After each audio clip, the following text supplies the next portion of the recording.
Welcome back, and thank you so much for joining me. I want to go over a report that was just announced today, which is Tuesday, November 28th.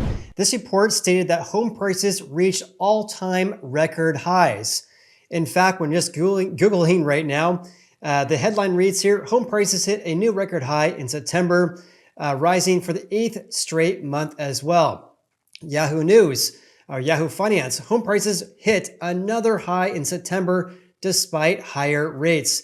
San Diego home prices rising the second fastest in the nation, etc., etc. A lot of reports stating that we have all-time record highs for home prices. This is based on a new report from CoreLogic. This is the US CoreLogic S&P Case-Shiller Home Price Index for the month of September, just posted on November 28th. So before I share this report with you guys, this is a report, a monthly report that I tend not to talk a lot about on the channel because it's very much a lagging indicator of home prices in the US. But I am going to share in today's video because a lot of people have been commenting on my channel how you want to see my analysis of this report because this is the most accurate depiction of home prices on a national level. One can argue that Redfin, Realtor.com, Zillow, etc.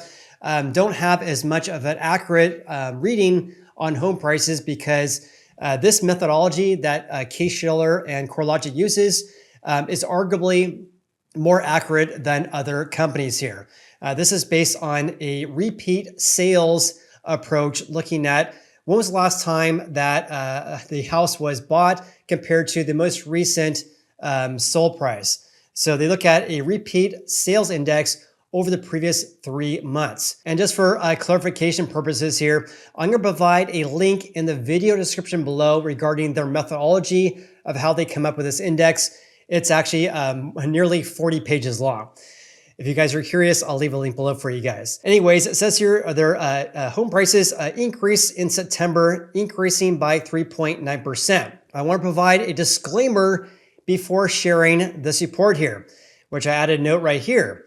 So something that should definitely not be overlooked is that this index for September is a 3-month moving average for the month of July, August, and September. Therefore, there is a significant lag in this data because this is based on purchase contracts signed between buyers and sellers for the months of May to August on average here. So when a home seller or when a home buyer gets their offer accepted, usually you close on the house approximately 30 days later. So therefore, when looking at this, this report here, this is a measure of July and August and September when those contracts were signed for the most part in May and August.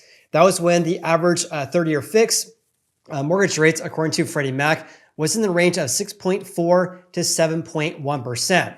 Now rates have increased, right? In October this year, the average rate for the month for people with great credit increased to 7.62%. That's a 23-year high in rates. So the stats I'm sharing in today's video do not reflect that increase in rates that we're seeing right now. In fact, just don't take my word for it here. Here is the average rate over the past 1 year. These are monthly rates according to Freddie Mac on our good Uncle Fred's website here. So here's a look at rates in May through August. So in May, the average rate was at 6.43%. And by the time we hit August, we were at 7.07%. Ever since then, rates have been increasing and again increased to 7.6% in October. And so far this month, we're at 7.5%. So I just want to provide that disclaimer because we won't see the true impacts regarding these 23-year high rates until early 2024 when looking at this report from CoreLogic. But again, I want to share it with you guys because there's a very in-depth analysis regarding how each of the biggest 20 cities fared and also how this compares to historical averages as well. And again, a lot of people argue that this methodology regarding their home price index is a more accurate depiction compared to other companies here. Anyways, I'm babbling on here, but I want to kind of share that disclaimer with you guys. So it says in September, The US CoreLogic S&P Case-Shiller index increased by 3.9% year over year, the third month of annual increases following 2 months of annual decreases. When I read that, to me, it really says that, or to me, I would imagine you're gonna have some confusion regarding this, because when reading that, it sounds like we only have 2 months in which prices were decreasing. But the key words here is year over year. Now here's a figure that is showing the year-over-year change since June of 2013. As you can see here, the last half of 2022, we saw a huge decrease in prices. And during this time right here, they were still up compared to 1 year ago. So even though prices were decreasing year over year, they were still up. So we only saw 2 months here in which home prices were down compared to the previous 12 months. Now we're actually up for 3 consecutive months. So I want to provide that clarification here, because prices have been decreasing, especially in the last half last year. In any case, it says the non-seasonally adjusted month-to-month change posted its 8th consecutive month of strong gains.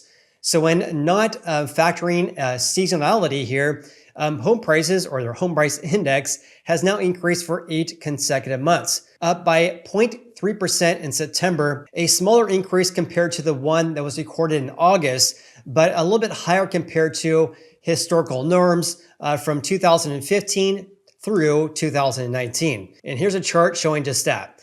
This is a little bit messy in my opinion. They really could clean this up and look at, show different colors here.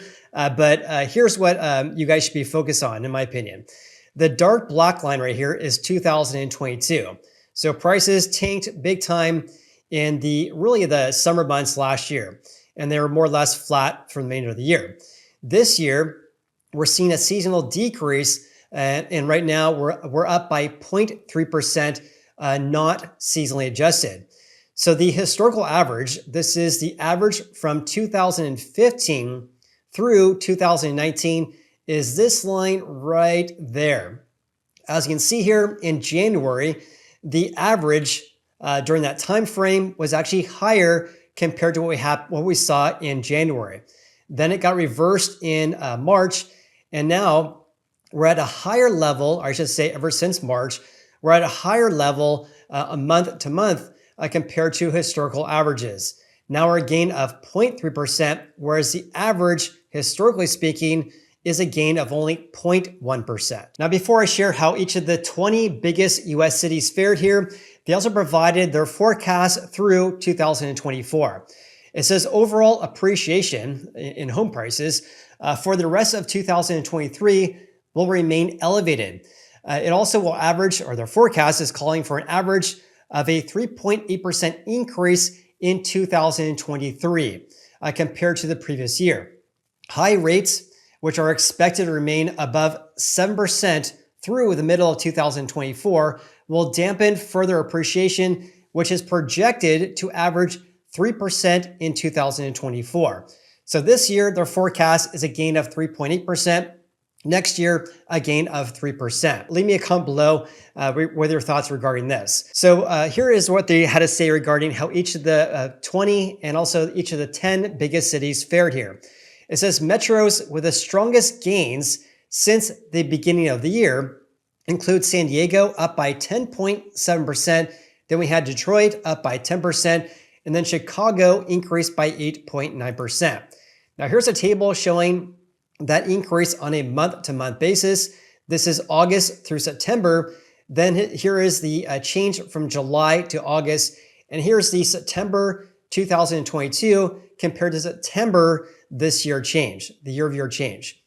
So something to keep in mind here, this table right here is actually not seasonally adjusted. So the only metros that saw a decrease, again, not seasonally adjusted, were actually Dallas, Denver, Minneapolis, Portland, Oregon, and Seattle, Washington. So only 5 of the 20 biggest cities are down compared to August, not seasonally adjusted. In contrast, the best performers were actually in Boston, Charlotte, North Carolina, Detroit, Las Vegas, Miami, New York, Phoenix, Arizona, and Tampa, Florida, all increasing by more than 0.5% on a month-to-month basis, whereas a national average is a gain of 0.3%. Something else worth mentioning as well is that the number of metros that is down on a month-to-month basis has actually been improving here. So in the previous month, this is in July through August, there was 7 metros that was down month to month, whereas this month, there's only 5 metros. Now, when looking at year-over-year changes, the stats look a little bit different here. Out of these 20 biggest cities here, there's only 3 metros that are down on a year-over-year basis. Those metros are Las Vegas, Phoenix, Arizona, and Portland, Oregon. In contrast, the biggest increases were Chicago up by 6%, Detroit up by 6.7%. Then we have San Diego up by 6.5%. And again, on a national level, the average is a gain of 3.9%. Something I also found to be interesting here is that San Francisco is actually now up compared to 12 months ago, up by 0.5%, whereas last month we saw a decrease month to month, down 0.5%. Now it's actually up by 0.1% this September. Now here's another table showing the month-to-month change, not seasonally adjusted as well as seasonally adjusted here. So this column right here agrees to the previous table I just shared with you guys, not seasonally adjusted. This column right here is adjusted for seasonality. So when looking at this, every single one of these metros saw a gain compared to August. This is different, of course, compared to this report right here because 5 metros were down compared to the previous month. It's also worth noting here that on a seasonally adjusted basis here, again, all metros are up, but also this is the same thing that happened last month as well. The headline right here, for some reason, is not here. So I actually looked at previous reports here. This section right here has to do with the change from July to August, the previous month. So when looking at this on a seasonally adjusted basis, every single one of these metros is up in the previous month as well as this September. And in fact, the biggest increases were actually Detroit, Las Vegas, Miami, Florida, and Phoenix, Arizona. In contrast, in the previous month, San Diego and Seattle were the top performers. And like I mentioned at the very beginning of this video here, their 10 city and 20 city index, as well as their index on a national level, increased to all-time record highs when doing a seasonal adjustment. Additionally, according to calculatedriskblog.com, the gain on a national level, a gain of 0.7% compared to August, this was actually the 8th consecutive month-over-month increase, following 7 straight month-to-month decreases. Also, according to calculatedriskblog.com, seasonally adjusted, San Francisco has fallen 8.6% from last year's peak. Seattle is down by 6.7%. Las Vegas is down by 5.1%. And Phoenix, Arizona is down by 5% from last year's peak. So to me, the big picture here is that even though the 10 city, 20 city, and also the national index reached all-time record highs, it does not mean that every single metro is actually up or has reached all-time record highs. Because again, we have here San Francisco, Seattle, Las Vegas, and Phoenix are still down compared to last year's highs. So I'll say this again, every real estate market is different. So the trends I'm sharing in today's video, of course, may not pertain to your neck of the woods. Okay, let's get back to CoreLogic's report here because they actually looked at the change in prices from 2006's peak. So compared with 2006, the 10-city composite index is now 47% higher, while the 20-city composite index saw a gain of 54%. Keep in mind, though, that was a long time ago. So when adjusted for inflation, the 10-city index is now only 1% above 2006, while the 20-city index is up by 6%. However, on a national level, home prices have increased by 16% from 2006 peak when adjusted for inflation. CoreLogic also looked at the 20 biggest US cities and how the gains in prices were seen this September compared to the average from 2015 through 2019. It says here, while home prices were up by 0.3% on a national level from August through September, regional variances continue. Every real estate market's different. So this figure below here summarized the current year's monthly gains in September compared with the averages recorded between 2015 and 2019. So it says here Detroit and Chicago showed large price increases compared to pre-pandemic levels. So Detroit, look at this, a gain of 0.7%, which may not sound like a lot. That's a change from August through September this year. The historical average, though, is a decrease of 0.1%.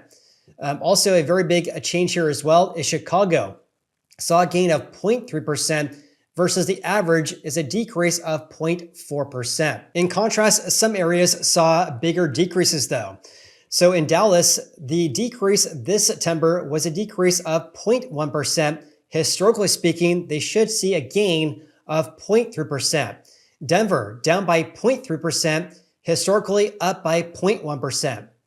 Portland, Oregon, down 0.4% this September, whereas we should be seeing a gain of 0.2%.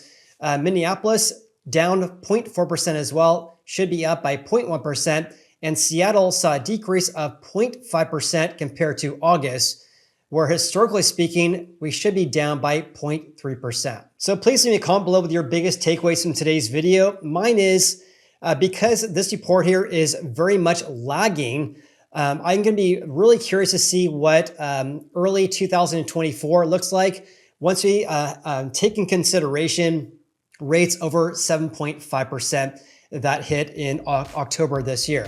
But please leave me a comment below with your thoughts regarding this video. And by the way, this video took me hours to make because there's a lot of research involved in making it. So if you guys got any value of today's video, I greatly appreciate it if you hit the like button. Also share this video on your social media. Hope you guys have an awesome day and look forward to seeing you on the next video.